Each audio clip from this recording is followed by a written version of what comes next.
In the corner of East Africa, there lies a country with its own government, its own military, its own currency, and its own flag.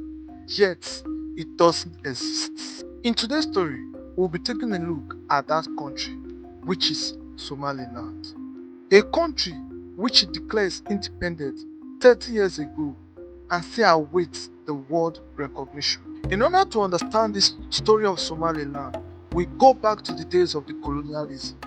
In the late 19th century, the British colonized the northern Somalia, calling it the British Somaliland Protectorate. In the south, the Italian colonized what became the Italian Somaliland. In 1960, both colonies gained their independence. The British Somaliland first on June 26, which became an independent state for only 5 days. Then voluntarily joined Italian Somaliland to form a Republic of Somalia. But however, from the start, the union was troubled.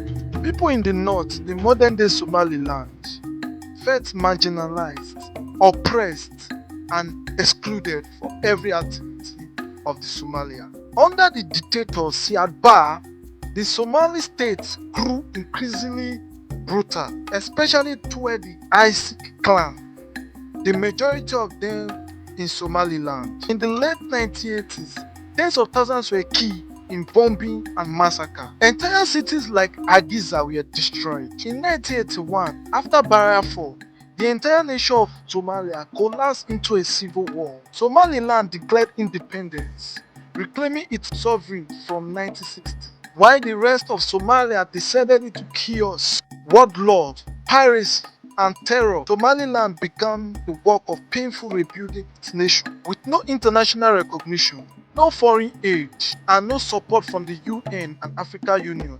Somaliland did what few thought possible and many thought impossible. It created a constitution adopted by a referendum 2001. It held democratic elections, peaceful transition of power. It created its police and military under the civilian control. It created its own currency, the Somalian shillings. It has its own border, its ID card, and a central bank of Somaliland. A nation that collects tax just like every other. Its capital, Hargeisa, became a hub of commerce, education, and innovation. It is now one of the safest cities in East Africa. Here is the twist. No country in the world has officially recognized Somaliland. Why? The African Union feared that recognizing the breakaway region will encourage more separatists.